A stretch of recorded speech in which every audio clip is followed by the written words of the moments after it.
Hi అండి, hello. ఈరోజు నేను బాలింతల్లో నడుము బలానికి ఇంకా పాలు రావడానికి, బిడ్డకు పుష్టిగా పాలు రావడానికి గోందు లడ్డు చేస్తున్నానండి. అదెలా చేయాలి ఇప్పుడు చేసి చూపిస్తాను, రండి. ఇప్పుడు గోందు లడ్డు కోసం స్టవ్ వెలిగించుకుని మూకుడు పెట్టుకున్నాను.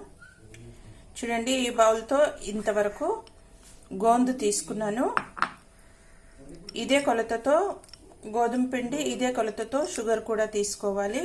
గోందు ఎంత తీసుకుంటే షుగర్ కూడా అంతే కొలత తీసుకోవాల్సి ఉంటుంది. ఇప్పుడు దీన్ని నెయ్యిలో వేయించుకోవాలి.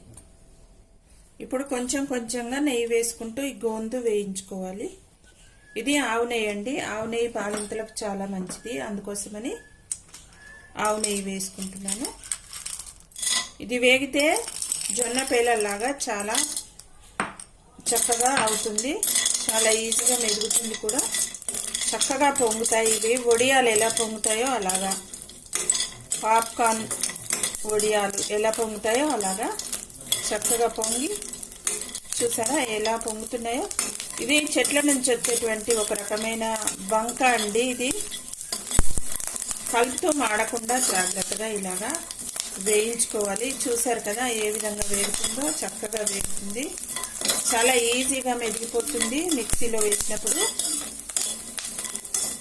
నెయ్యి వేసుకొని చక్కగా ఈ విధంగా వేయించుకోవాలి.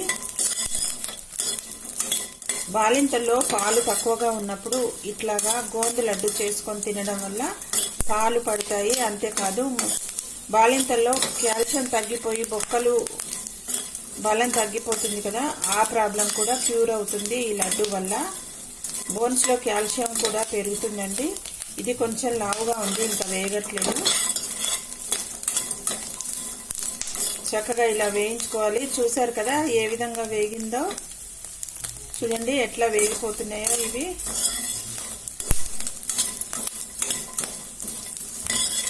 పాలు బాగా వస్తాయండి ఈ గోందు లడ్డుకి. బాలింతల్లో పాలు లేనప్పుడు, పాలు లేక ఇబ్బంది పడుతున్నప్పుడు ఈ విధంగా గోందు లడ్డు చేసుకొని తినడం వల్ల రుచికి రుచి, ఇంకా పాలు బాలింతలకు నడుము నొప్పి రాకుండా, మోకాళ్ళ నొప్పులు రాకుండా ఉండడానికి చాలా ఉపయోగపడుతుంది. వేగినవి తీసేసుకుంటున్నాను. కొన్ని ఎక్కువ లావు ఉన్నవి వేగలేదు, ఇవి తీసేలోపు అవి కూడా వేగుతాయి. ఎందుకంటే మాడిపోతాయని. చూడండి ఇలా లేతగా వేయించుకోవాలి. మిగిలినవి కూడా వేసుకుంటున్నాను. ఏ కప్తో అయితే గోందు తీసుకున్నానో అదే కప్తో, అదే కొలతతో గోధుమ పిండి తీసుకుని కాస్త నెయ్యి వేసుకున్నాను. ఇది రంగు మారి మంచి వాసన వచ్చే వరకు వేయించుకోవాలి. నెయ్యి వాడుతున్నాము. ఇందులో షుగర్ కూడా కండ చక్కెర వాడుతున్నాము. కండ చక్కెర లేని వాళ్ళు నార్మల్ చక్కెర వాడుకోవచ్చు. బ్లెండ్ చేసి పెట్టుకున్నటువంటి జీడిపప్పు, బాదం పప్పు అండి. వీటిని కూడా ఇప్పుడు ఇందులోనే వేస్తున్నాను. దాదాపు వేగిపోయింది గోధుమ పిండి.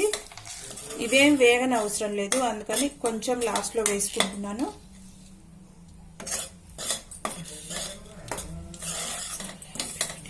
ఒక 4 ఇలాచి గోందు మిక్సీ పట్టుకున్నప్పుడే అందులో వేసేసుకుంటాను. గసగసాలు కూడా ఒక 2 స్పూన్లు వేసుకుంటాను అందులోనే.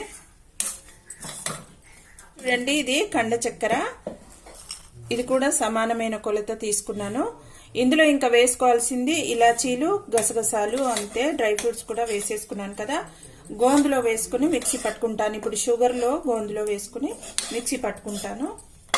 ఇదో చూడండి మెత్తగా పట్టేసుకున్నాను షుగరు. దీన్ని బాగా పిండిలో కలిసేలాగా కలుపుకుంటాను. గోందు కూడా మిక్సీ పట్టేసుకుంటాను. దీంతో పాటు అన్నీ కలిపేసుకుని ఇంకా లడ్డు చేసుకోవడమే. ఇది రోజుకు ఒక లడ్డు తింటే సరిపోతుందండి. పాలు మరి సరిపోవట్లేదు అనుకుంటే 2 లడ్డూలు తినొచ్చు, చాలా బాగా వస్తాయి పాలు. ఒక లడ్డు తిని చూసి ఇంకా పాలు సరిపోతున్నాయా లేదా చూసుకోవాలి. మరి ఎక్కువ తింటే పాలు ఎక్కువ అయిపోతాయి, అందుకోసమని చూసుకుని తినాలి.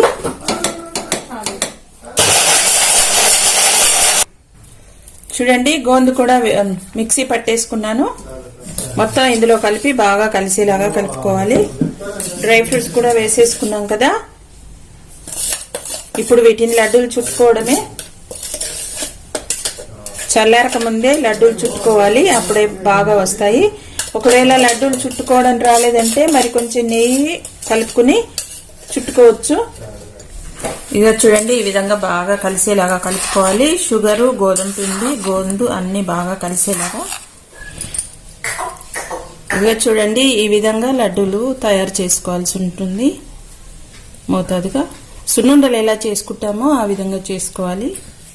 చూడండి, ఈ విధంగా చేసుకోవాలి. చూశారు కదా లడ్డూలు ఏ విధంగా చేశానో. మీరు కూడా మీ ఇంట్లో బాలింతలుంటే ఈ విధంగా నేను చేసి పెట్టండి. వాళ్ళకి నడు నొప్పులు రావు, ఇంకా పాలు కూడా చక్కగా బిడ్డలకి పాలు చక్కగా దొరుకుతాయి. బాలింతల ఆరోగ్యానికి ఎంతో మంచిది. అంతేకాదు పిల్లలకు సహజ సిద్ధమైన పాలు దొరకడానికి ఇవి చాలా దోహదపడతాయండి. తప్పకుండా మీరు కూడా ట్రై చేయండి. చూశారు కదా గోందు లడ్డు ఏ విధంగా చేశానో. మీరు కూడా ఇంట్లో ఉన్నటువంటి బాలింతలకి ఇదే విధంగా చేసి పెట్టండి. బాలింతలే కాదండి, చిన్నపిల్లలు, పెద్దవాళ్ళు ఎవరైనా కాల్షియం లోపం ఉన్న వాళ్ళు కూడా ఈ విధంగా తినొచ్చు. బాలింతల్లో అయితే పుష్టిగా పాలు కూడా లభిస్తాయి, నడుముకి బలం లభిస్తుందండి. అందుకని ఈ విధంగా చేసి పెట్టడం చాలా మంచిది. వీడియో నచ్చితే లైక్ చేయండి.